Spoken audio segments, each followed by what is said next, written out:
Kia ora, good morning. Um, so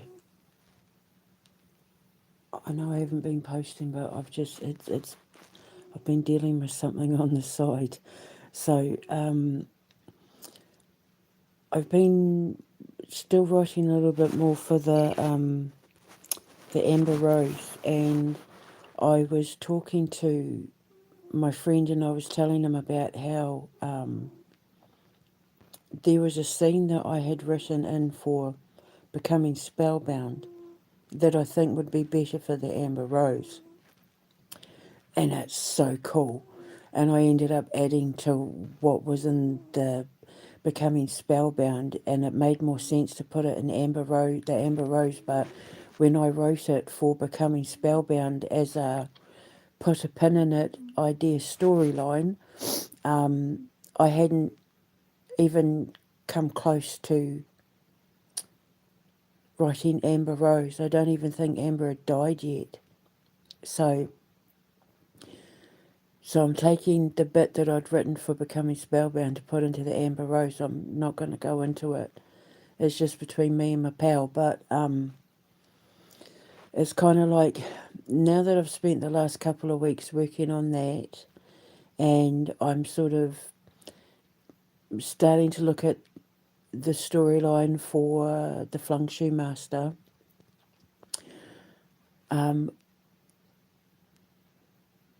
I kind of want to start focusing on the Quantum Menace 1, the Fourth Son, and the Amber Wilkinson School of Witchcraft. The Quantum Menace 1 is my action movie. That's going to be my version of like Rambo, Commando, that sort of thing, like 80s action movie. And I have already started a storyline with that.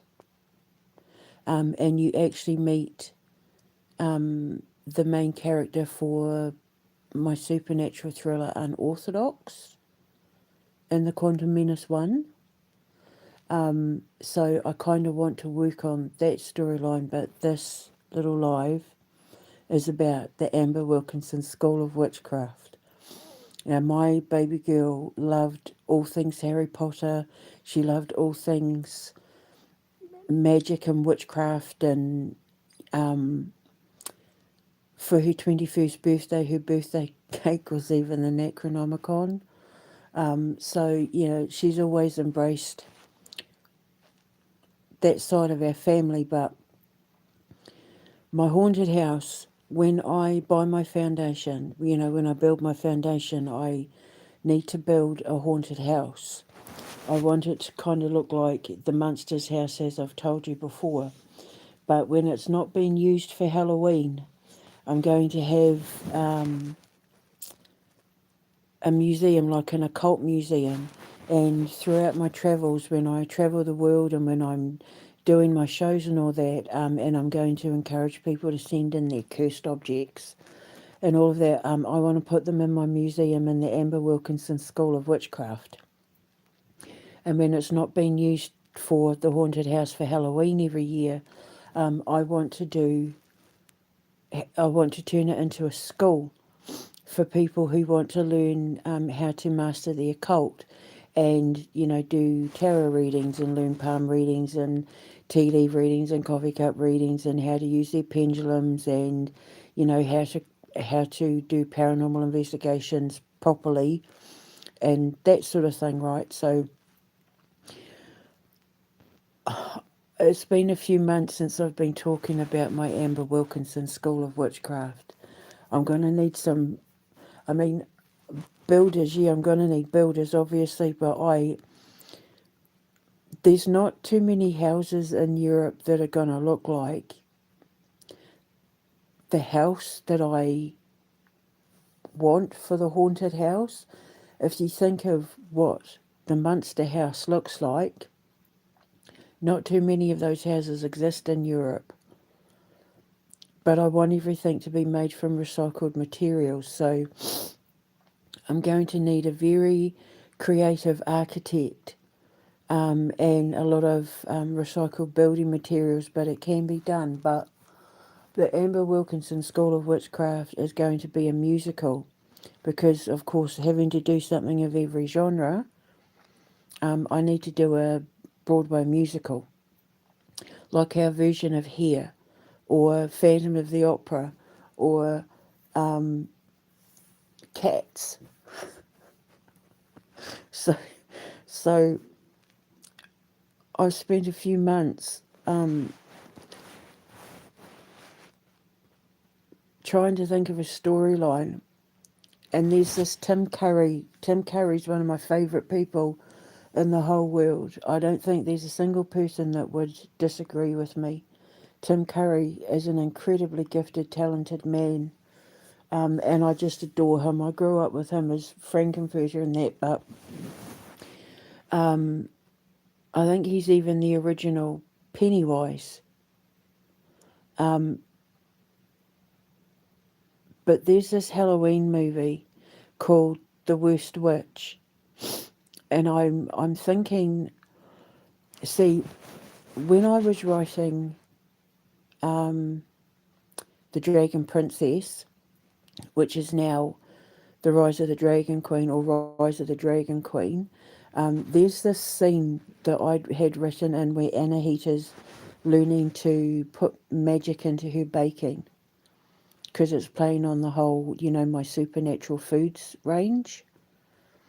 So, when she's a kid, she's learning to bake, and because everybody knows, and because this is a song that I've written into it, everybody knows that a witch's first wand is a wooden spoon, because girl witches learn to test their magic, they're taught to bake and cook first, and their cauldron is their pot, and their wand is their wooden spoon. And if they can be trusted with the wooden spoon, then they can be trusted with a wand when they're older. So when a young girl is taught how to cook, and especially bake, more bake than cook, but yeah, when a young girl is taught how to bake, it's a test to see if she can be trusted with magic, because with her wand, because what people don't realise is that baking especially, but cooking as well, is a form of alchemy, and it's chemistry. And so everything has to be just so, which is why my my food brand is called Supernatural Foods, because people don't realise we work with the supernatural every day, even in our own kitchen. And so Miss Jodine, my kids show TV presenter who's going to be working with puppets and anthropomorphic animal actors and all of that, she's going to be teaching kids how to cook and bake, using all my products in that. So, and I've got a huge range in my products. So I was thinking, because I've taken this scene from Becoming Spellbound and put it into the Amber Blues, and I've been working on Brehena Saithusa's accent all day I've been watching 101 Dalmatians and trying to copy the accents to fine-tune Brehennis's accent. It's been quite frustrating. I might need a voice coach. I might need a voice coach. I don't know. I'm I think it's going to help if I suddenly start talking with a slightly changed accent. Don't worry. It's because what I'm thinking is it's one thing to be doing these voices when I'm sitting in my studio in my home, doing my lines, where if I get it wrong, I can do a retake. But when I'm out in public, like when I have my LARPing and RPG festivals, or when I do special events with the kids of my honeybee club, which is going to be like my version of Boy Scouts and Girl Scouts, and things like that, where I need to be Brehena Saithusa, I'm going to have to talk day to day, every day, with the same accent. And I've been trying, I really have been trying, and I keep messing it up because I don't want to sound too English. But I also can't sound too Kiwi because people have trouble understanding my accent. And this accent that I have, although it has been very refined, see, I don't want to talk like that. I don't want to talk like that when I'm her. I'll say certain things. She'll be very much who and what and where. Where do you think you're going? Sort of thing, but still with my Kiwi accent, but slightly more refined. But this is important for the Amber Wilkinson School of Witchcraft because when I make my appearances in that on the rare occasion where I amberhennis in real life, I need to be able to maintain that accent. So I've been practicing. So if I suddenly start changing my accent, it's because I'm trying to practice. So the Amber Wilkinson School of Witchcraft, there's a scene that I wrote for the Dragon Princess that I think I'm going to put into the Amber Wilkinson School of Witchcraft instead, and it's when it was supposed to be when Princess Anahita was learning to bake, and her teachers were, teaching her how to put magic into her baking. And I even came up with a little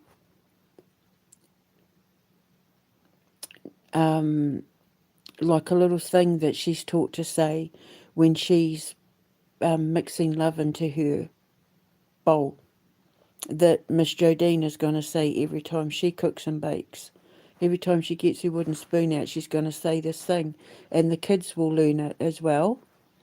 So it'll become like like a bibbity bobbity boo sort of thing, but like like I don't even know what you call it, like a wee incantation.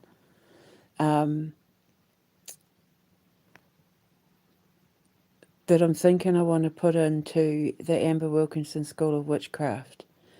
Because I'm going to have a theatre, the stage for it will have to look like the inside of the Amber Wilkinson School of Witchcraft in real life. So the real one, the real building that I'm going to have, we're going to have to replicate on stage in the theatre. And I keep thinking for the storyline, The Worst Witch with Tim Curry, it's one of my favourite little Halloween movies to watch at Halloween.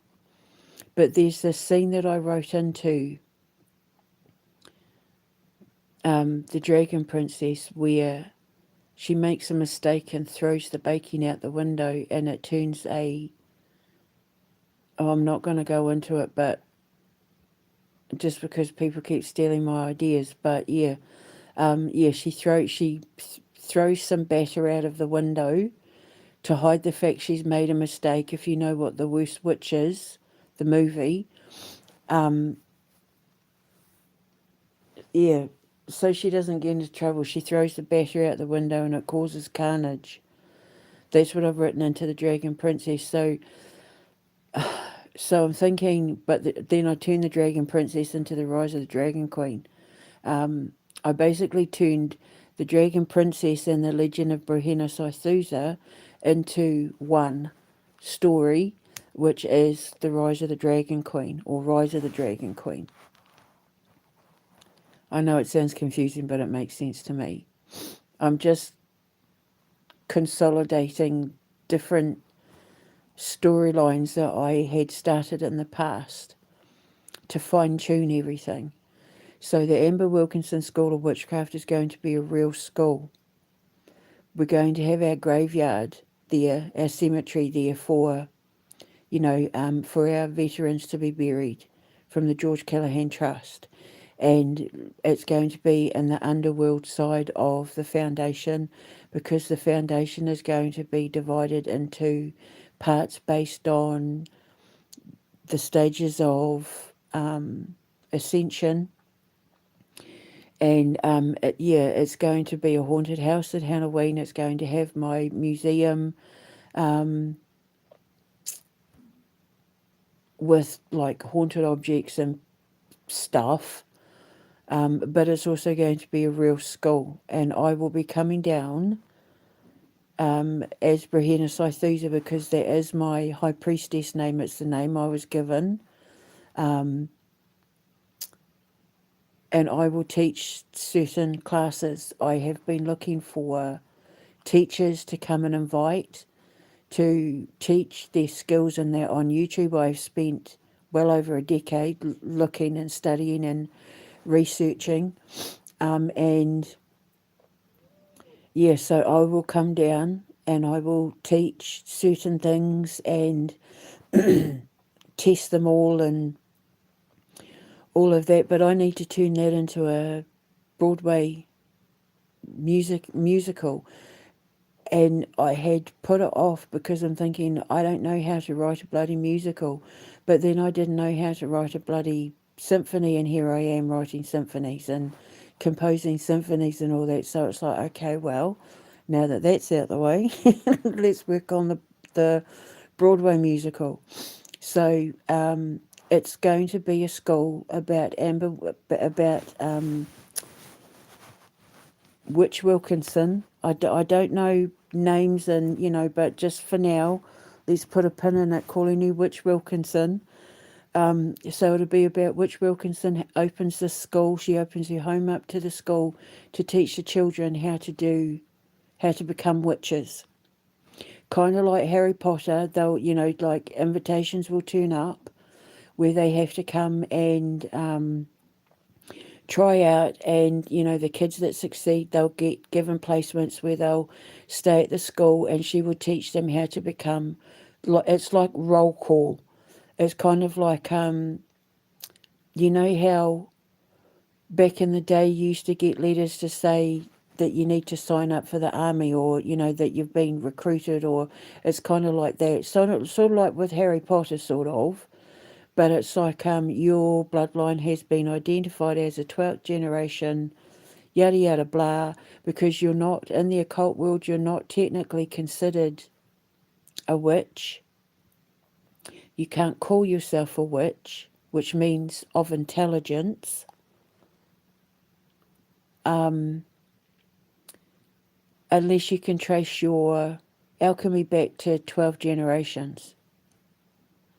So your mother, your grandmother, your great-grandmother could have called themselves witches back in the 1920s and 30s, and you can call yourself a witch having been the only, because I know Kerry Katona's, my daughter came out as a witch, unless you can prove that your ancestors have been practicing alchemy for at least 12 generations, you can't call yourself a witch. You're just stealing. It's a fad thing. You're jumping on a bandwagon. There are birthright ordinations that come with having access to the supernatural realms. Well, on all four sides of my family, my mum and dad, with their parents and grandparents and all of that, I can trace my alchemy back for millennia, for thousands of years. So that's why I'm ordained. And Amber was my niece, so she was ordained too. But she chose to use her magic for medicine. And spent her years, she had like master's degrees in medicine, and she was like a professor. She taught medicine at a she taught stuff at nursing at university. She was so smart, which is why she gets a school.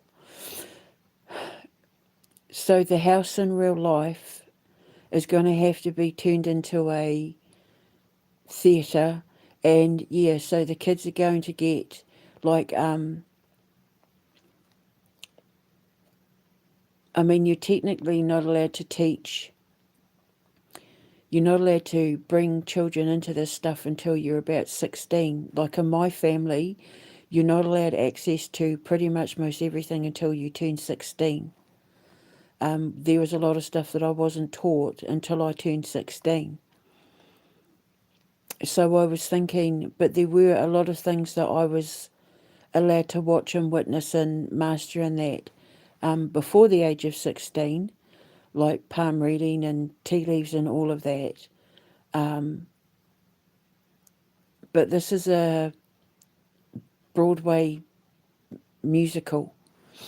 So I think that what I'm thinking is like when the girls turn about 14, because 14 was kind of when I really started being allowed to see the sort of things that I wasn't allowed access to prior,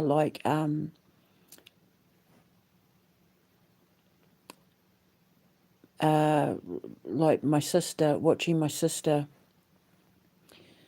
talk to, like, oh, I don't want to go into it too much.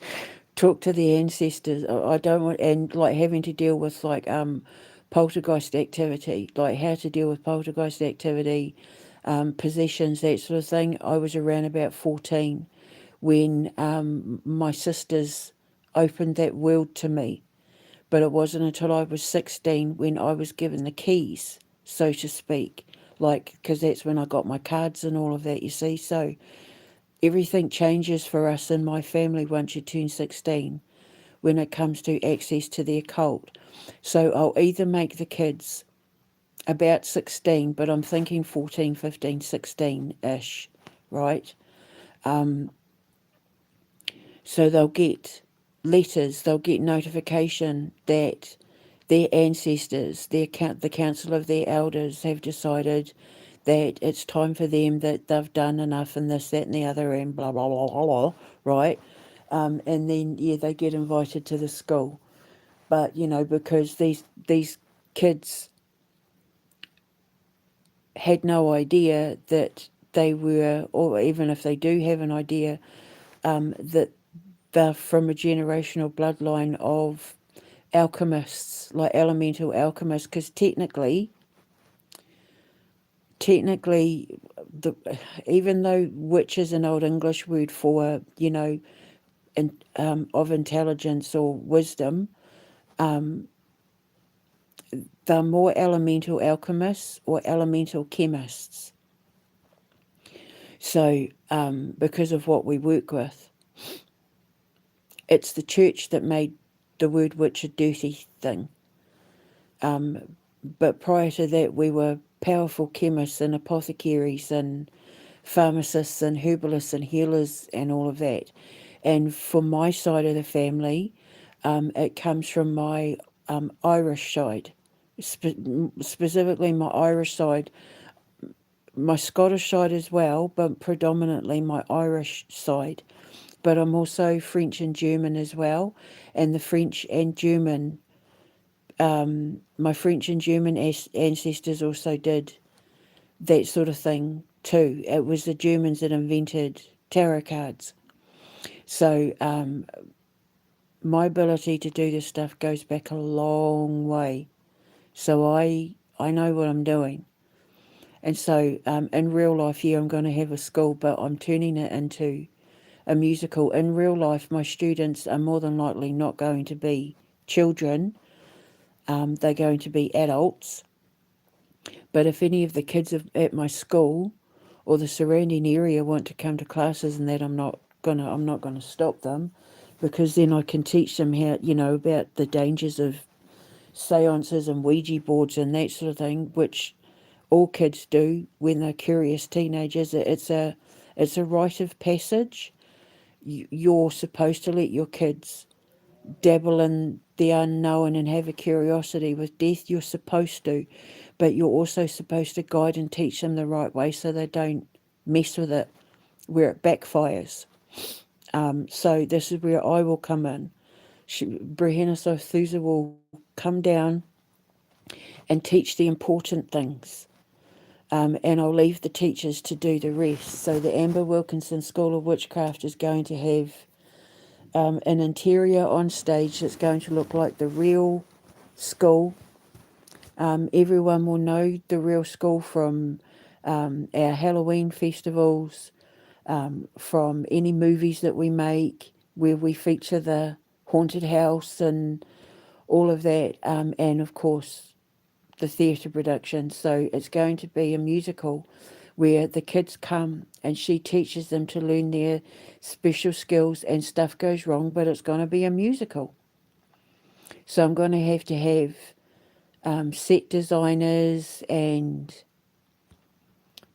yeah, but I want my theatre to look like an old sort of Victorian style, with the beautifully decorated, ornate metal chairs that make those with the velvet seats and with the big thick curtains and have the curtain call and have like the music pit where all the musicians are playing and we put on, our production of the Amber Wilkinson School of Witchcraft. It's probably not going to be turned into a movie. It could be turned into a movie. It could even be turned into an animated kids series. Like Mona the Vampire. Because everything that I create has the Midas touch, which means that one seed can plant a lot of trees. One seed can bear a lot of fruit. So I'm not planning on turning the Amber Wilkinson School of Witchcraft into a kids animated TV series or a movie, but if I wanted to, I could. The potential is there, and it's something that I'll put a pin in. I could even turn it into a kids video game if I wanted to.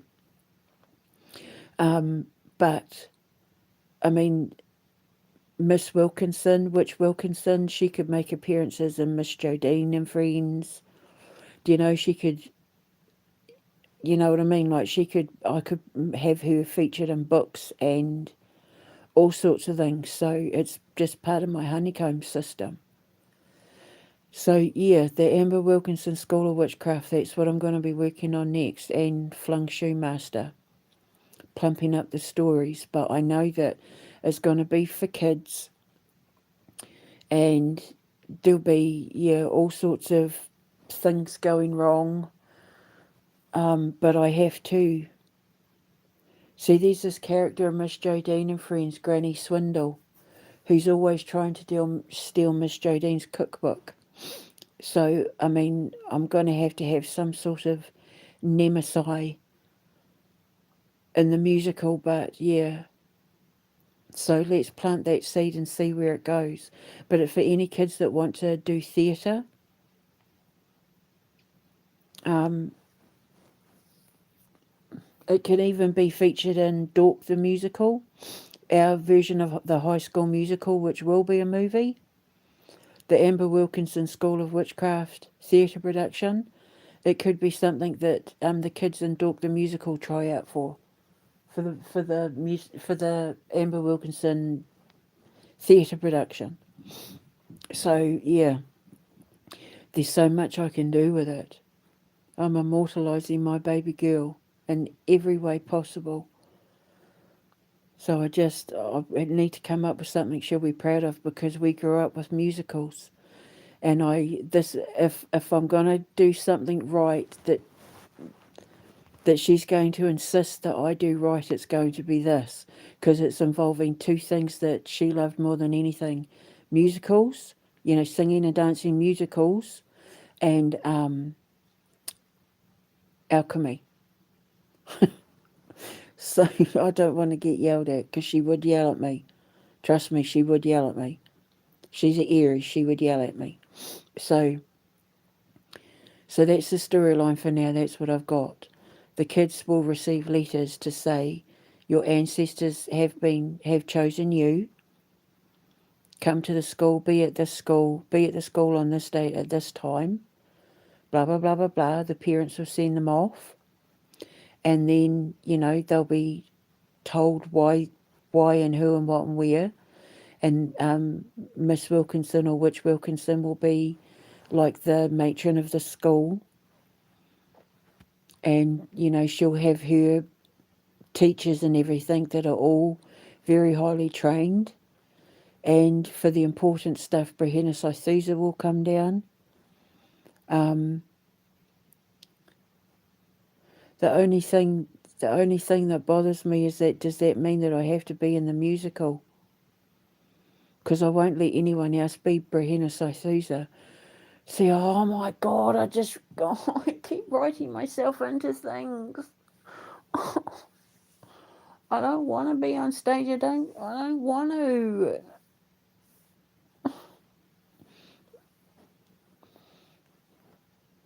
It's taking me back to when I had to be on Rats at intermediate, when I was kinky pinky.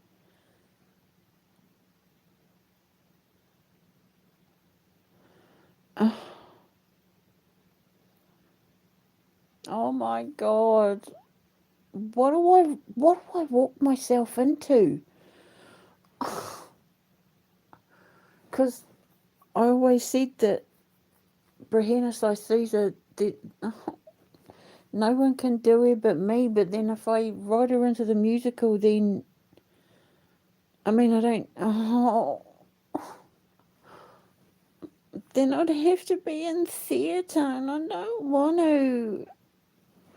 What she done, bloody bitch, I'm telling you, she's done it to me. She's done it to me, and she'd be laughing.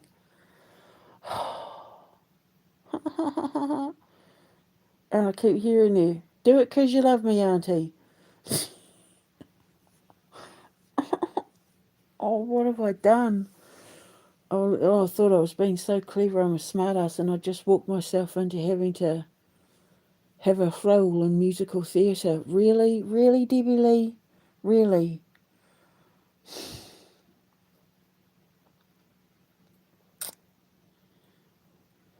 I mean, oh, okay, let's talk myself into this, Amber Marie.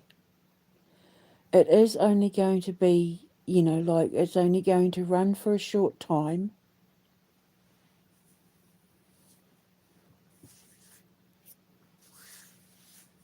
It's not a huge role. I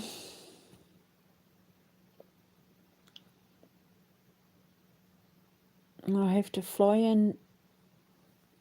I mean, how would she even fly in as a dragon? How could I fly in as a dragon?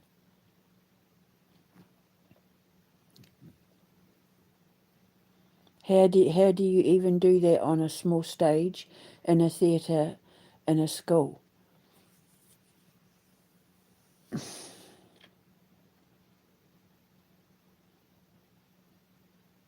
And I don't wear pointy hats because you don't wear pointy hats. So don't make me put those witches in bloody pointy hats, Amber Marie. You don't wear pointy hats. You wear cowls, and you cover your head with your... When you wear your robes, you don't wear pointy hats, you don't cover your head. Because when you wear pointy hats, everything, all the energy that comes off your head biometrically, when you wear pointy hats, goes straight back down into the ground. You never wear pointy hats. You only cover your head when when you don't want to be seen. When you're in when you're in contemplation, you cover your head, or when you are connecting your with God and your ancestors. When you're working on that, you cover your head. Otherwise, you never ever cover your head. But she'd want them in bloody pointy hats. I just don't. Oh, she's made me write myself into a musical theatre production. I thought I was being so smart and cocky too, and it's like, wah, wah, wah. Just walked myself into that one. Oh, bloody hell. You have no idea. I get stage fright. I do not like attention. I don't like people looking at me. I don't, oh my God, and I'm going to have to...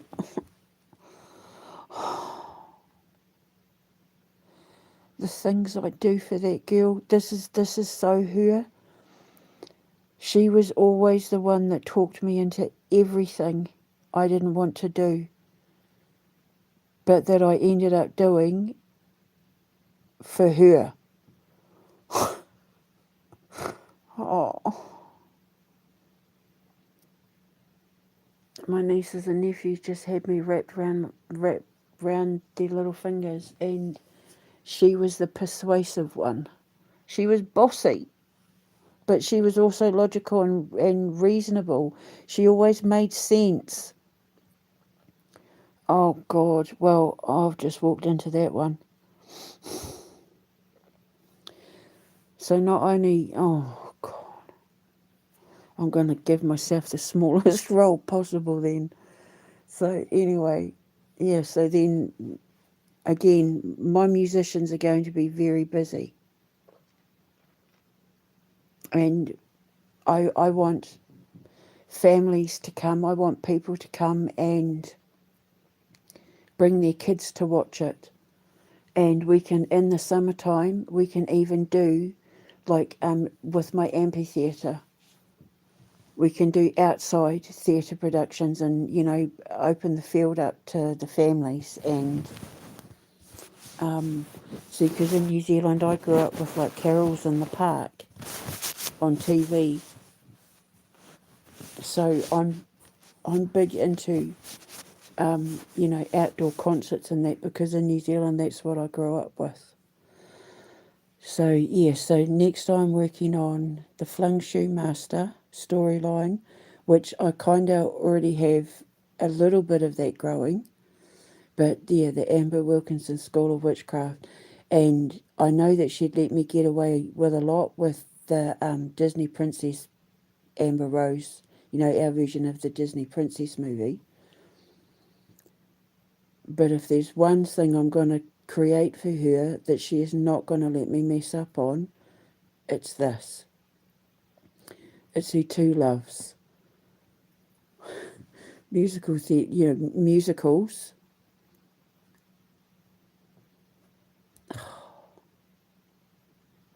and alchemy.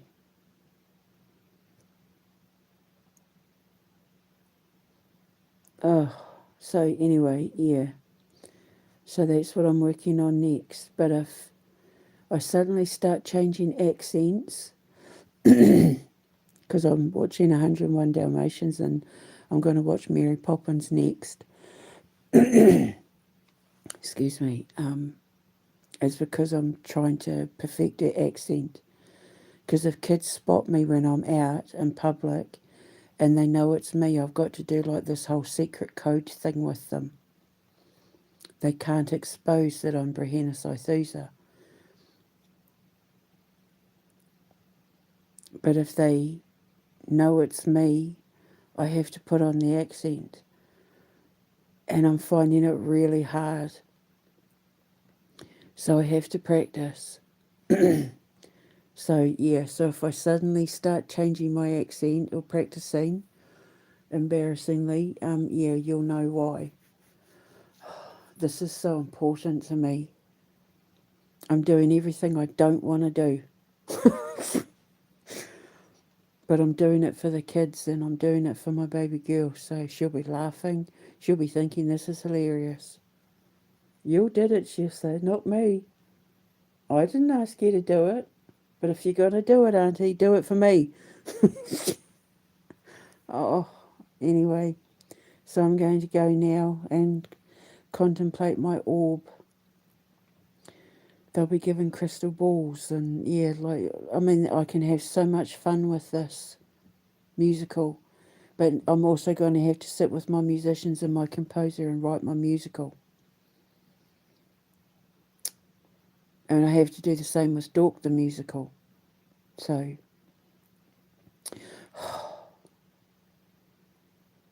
my musicians will make a lot of money, as will my composer.